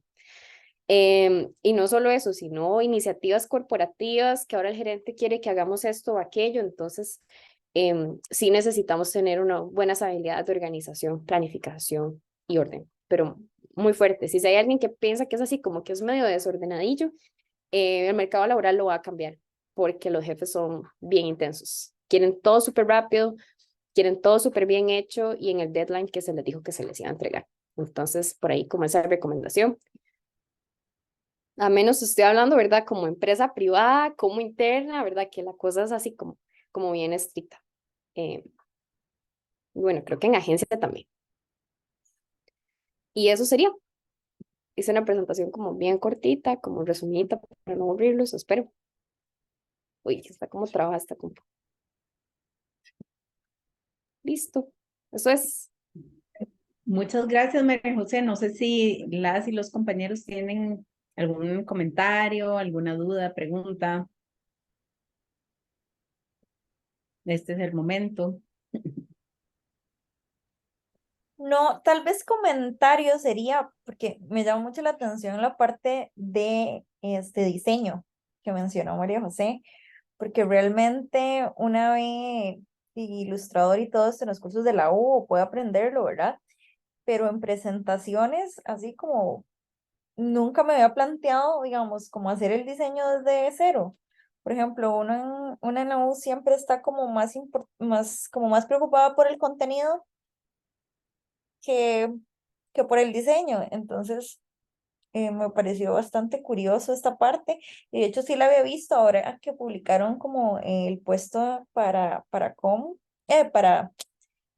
para analista en Pozuelo. Entonces me llama mucho la atención, digamos, que tanto para la presentación haya tanto énfasis ahora como en diseño. No tanto, digamos, me lo imagino obviamente como en artes, para contenido de redes, para contenido en general, pero no tanto para este tipo de presentaciones. Entonces me llamó súper mucho la atención como esta parte. Sí, totalmente. En realidad es que a nivel corporativo tenemos que adaptarnos a lo que la marca quiere mostrar, ¿verdad? No a una presentación como genérica bueno, al menos a mí me ha pasado que compartimos la estrategia, los indicadores, los objetivos de la empresa y a mí me ha tocado hacer hasta la presentación y la presentación no puede salir de Canva o ser así como blanco y negro, sino que tiene que ser incluso estratégica la selección de colores. Entonces, sí, la verdad sí es interesante, ¿verdad? Pero sí es súper importante. Sí, me imagino que no solo en presentaciones, por ejemplo, no sé, se me ocurre ahorita estamos haciendo un manual de crisis en el curso y obviamente tal vez llevarlo ahí como ya a lo corporativo y no como siempre presentamos todo como en un doc, ahí todo sin gracia y no sé, tal vez eso le da como el plus, ¿verdad? Total. Sí, a nivel corporativo el manual tiene que tener la identidad gráfica. Sí, total. No sé si alguien más tiene dudas Gracias, Susan. Sí, o difiere con algo de lo que dije. yo quería comentar algo, María José, porque justamente en lo que nos contaste hay algo como muy interesante. Tu puesto está muy vinculado, o sea, es muy estratégico y al mismo tiempo tenés que cumplir con una serie de cosas muy instrumentales, o sea, entonces tiene como los dos lados, o sea, articula los dos perfiles. Yo sé que en tu investigación vos habías trabajado un poco con la idea de los perfiles profesionales y está toda esta contraposición entre el perfil estratégico versus el perfil instrumental. Y yo creo que tal vez, chicas y chicos, una tendencia en el mercado actualmente desde hace bastante tiempo es que los departamentos de comunicación o son unipersonales o son pequeños. Hay con sus excepciones, ¿verdad? Tal vez en algunos departamentos del sector público que son grandísimos, como la Caja, pero en empresas privadas se ven, digamos, menos y a veces apoyados, bueno, a veces con el apoyo, digamos, de in-house o servicios, digamos, de agencias. Pero entonces, ¿cómo ha sido tu experiencia en tener que llenar los dos perfiles? Porque son, digamos, por lo menos a partir de lo que se ha hecho en la literatura, son dos cosas separadas y requiere una cantidad de habilidades y capacidades distintas. Entonces, que nos comentes un poco de eso. Sí, buena observación. Yo me he sentido así, yo a veces digo, a veces estoy todo un día diseñando, que es algo como muy instrumental, ¿verdad? Como, mira, acá nada más diseñe. Y otros días estoy en reunión todo el día con la gerencia general, evaluando cómo vamos a mover a las compañías desde un eje más corporativo, o sea, tomando decisiones. Entonces es como dividirse mucho. Yo creo que tal vez, no sé, no puedo hablar por la totalidad de las personas, porque eso es como lo que yo he vivido, por las particularidades de donde trabajo y todo esto, pero sí me ha tocado como tener ese híbrido. Ahora siento que todo es como un híbrido, entonces realmente sí lo he vivido, depende del día, depende del mes incluso, a veces es por semanas, cada 15 días es como, no, más fuerte en esto, más fuerte en aquello y hay que saber adaptarse. A veces incluso me toca las dos al mismo tiempo y no me da chance, no me da tiempo. Me piden algo así muy instrumental y yo, ay Dios, voy a durar editando ese video así como 7 horas, pero al mismo tiempo quieren que esté en reuniones todo el día tomando decisiones con los gerentes. Entonces es como, es un toque pesado, pero yo creo que se maneja y como un tip de vida, hay que saber apagar la computadora a cierta hora del día. Yo empecé la pasantía, porque empecé en pasantía, y me mataba. O sea, eran las 8 o 10 de la noche y yo aquí pegada. Y ya decidí este año que no voy a hacer eso más. Si ya no logré sacar algo es porque no se pudo, porque honestamente hay que tener vida. Entonces sí se los digo que a veces sí uno lo puede intentar explotar un poco, pero también está en cada una y en cada uno. Cuando una dice que no o extiende las fechas límites, entonces ya va generando una cultura de que no sos una máquina que lo puede lograr todo en un día porque lo ocupo para mañana. Entonces también eso es importante, ahí como un tip. No digo que lo he logrado, pero lo intento. De hecho, bueno, por ahí va mi pregunta, porque de hecho la vez pasada que fuimos a Pozuelo, justamente María José nos contaba que tenía demasiado trabajo. Y sí, o sea, por las cosas que nos cuenta y todos los proyectos en los que lo involucran, se nota que es muchísimo el trabajo que haces y muy amplio. Entonces, más bien por ahí va también esta pregunta, porque yo sé que vos empezaste como desde cero también el proceso, como que no había equipo de comunicación antes de que vos llegaras. Entonces, es como todo, te ha tocado hacer todo literalmente, empezar desde cero y mantenerlo y andar por todo lado. ¿Cómo lo manejas? Ok, yo creo que bien. Primero, muy importante, espero que todos tengamos la dicha de tener esta misma, o sea, como algo positivo en mi trabajo es que mi jefa es lo máximo. O sea, mi jefa es demasiado buena, piensa en una como persona, o sea, como esa parte humana, no me interesa si cumple años no sé quién, o sea, hágalo, no, ella no es así, ella sabe, digamos, la carga de trabajo que yo tengo y también a veces me da mi espacio. Sí debo admitir que la empresa es una, también, digamos, tenemos un montón de beneficios que te ayudan también como a respirar un poquito, ¿verdad? Porque a veces es mucho trabajo y como te decía y les decía también a los demás, a veces yo me quedaba muy tarde y eso no está bien. Nosotros tenemos 8 medios días adicionales a los días de vacaciones normales. Entonces, 8 medios días, porque si un día estás así burnout, voy a pedir la tarde y nada más pedir la tarde y no te cuenta como un día de vacaciones. Yo sé que eso ya suena como temas de viejitos, pedir 8 días, medios días de vacaciones, 8 medios días, pero ayuda un montón. A veces uno está así, ya no puedo más, entonces haces eso. Y yo creo que el perfil de un RP es muy activo, es muy dinámico. Siempre nos han dicho eso, ¿verdad? Es que todos los días son diferentes. Efectivamente, todos los días son muy distintos. Entonces, eso me ayuda como a no estar muerta. En trabajo muy operativo, yo veo a los chicos de conta, pobrecitos, de verdad, o sea, yo no estudio contabilidad, están así pegados a un Excel, pasan los números, los mueven a SAP y yo digo, yo salgo a hacer eso a las 4 de la tarde y me caigo a dormir en mi cama. O sea, no podría. En cambio, nosotros un día me paso moviendo, me muevo para acá, que estoy organizando algo, o paso una reunión, después me paso a la compu. Entonces son días muy dinámicos, entonces también te ayuda como a poder equilibrar un poquito eso de no estar sentado en la computadora pegado todo el día. Eso es bueno, ¿verdad? Como no somos diseñadores gráficos, entonces no estamos así como pegados todo el día a la compu tampoco. Y también un poquito de como autoamor, ¿verdad? Decir, ya, voy a apagar la computadora porque quiero tiempo para mí. Entonces, o porque, bueno, a mí me gustan los idiomas, entonces quiero aprender un idioma. O voy a estudiar para tal otra cosa. O los que estén sacando o quieran sacar la licenciatura. Bueno, yo no saqué la licenciatura, sino que voy a saltar a la maestría. Mira, voy a sacar la licenciatura, tengo que estudiar tengo clases o lo que fuera. O sea, marquen ustedes mismas y ustedes mismos marquen, ¿verdad? Como una línea, ya no más. Eso es importante. Yo creo que, incluso aunque trabajen en agencia, que dicen que trabajar en agencia es demasiado pesado, yo creo que es importante poner esa línea, porque si no nos van a explotar como profesionales. Pero sí, eso es.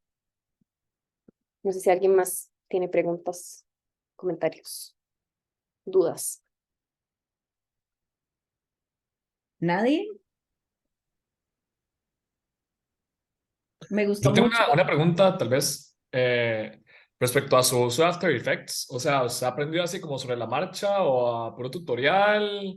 Porque, digamos, en algún momento para un trabajo que nosotros hicimos, recuerdo que fue Leo, Frank, aquí Leo, jeje, que está aquí, el que, o sea, que el mae se tiró así un tutorial de After Effects y el mae sacó la vara que teníamos que hacer, ¿verdad? Pero hacía puro tutorial, porque realmente nosotros no recibimos formación en After Effects, ¿verdad? Entonces, sí quería como preguntarle a ti que, o sea, ¿cómo ha sido su experiencia con usándolo? Demasiado autogestionado, o sea, igual que Leo, por ahí una bullita Leo porque me pasó lo mismo. En un curso ay, vamos a ver cómo se llama ese curso, no sé si ustedes lo llevaron, que es con Warren. ¿Cómo se llama ese curso? ¿Alguien lo llevó? Medios. Ese, sí, sí, sí. Quiero que escojan un medio de comunicación, el que sea, y que hagan una infografía o una animación. Y María José, ahí va, ¿verdad? Yo, bueno, voy a hacer la animación, ¿verdad? Yo no sabía nada de animación. Yo, bueno, voy a ver un tutorial de After Effects. Duré todo el fin de semana, o sea, sábado a las 2 de la mañana yo estaba pegada a mi computadora en un tutorial. Domingo a las 2 de la mañana, o sea, es como un esfuerzo adicional que les recomiendo que hagan ahorita en la U, que tienen tiempo, para que realmente su perfil sea distinto. Entonces, sí, a punta de tutoriales en YouTube y me quedó un trabajo bastante decente y ya a partir de ahí, entonces uno ya le pierde el miedo. Duré 500 millones de siglos, ¿verdad? Pero ahí uno va como avanzando. Pero sí, a punta de autogestión, porque de nuevo, a veces la escuela no nos puede enseñar a hacer todo, ¿verdad? Entonces, pero sí, a veces nos toca como comunicadores estar como aprendiendo solitos. Pero sí, lo mismo de Leo, la verdad. Nadie me enseñó. Un Bueno, éxito, un éxito. sí. Si no tienen ninguna pregunta más, bueno, yo quería agradecerle a María José que haya compartido sus experiencias con nosotros. Me parece que un consejo que yo rescato, bueno, de todos los que les dio, pero uno que me parece muy importante es ese, digamos, hay una tendencia en el mercado a sobrecargar, digamos, a las y los profesionales en comunicación, ¿verdad? Y eso va a seguir pasando en tanto, ¿verdad? No se pongan, digamos, como límites en eso, o por lo menos porque sí, es una presión, digamos, tener que estar haciendo los dos, digamos, los dos roles. Y esto, hoy que estuvimos con la perspectiva retórica, se los pueden presentar de muchas maneras, ¿verdad? Entonces, se puede presentar como una cosa que ustedes como profesionales tienen que hacer, o, ¿verdad? Uno decide cuál camino es el que va a tomar, pero lo que sí es cierto es que van a trabajar muchísimos años y es importante tener, digamos, como una visión saludable del trabajo, ¿verdad? Y que les permita crecer en el trabajo, que les permita cumplir con los objetivos que se plantean, digamos, en el trabajo, ser y aportar valor a la organización, siempre dentro de algo que no les perjudique, digamos, a ustedes como personas. Y es un equilibrio, bueno, que ya me gustó mucho que María José lo fue mostrando como al inicio y con la madurez que ha ido adquiriendo en el trabajo también. Ella también puede hacer su propio espacio y también puede tener, digamos, los espacios que necesita para que esto sea, digamos, de beneficio tanto para ella como para la organización.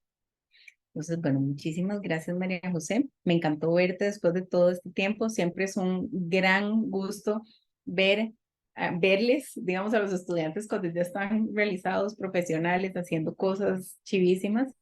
Entonces, bueno, de muchos éxitos ahí y en lo que viene ahora con el programa de estudios que vas a empezar. Y para el resto de compañeros y compañeros, entonces, nos vemos la próxima semana. Yo les estaría dando indicaciones sobre el aula que nunca hemos usado para lo del debate, porque entonces la próxima semana estaríamos en presencial. Y les aviso también por el chat cuando estén ya las lecturas para este debate de la próxima semana.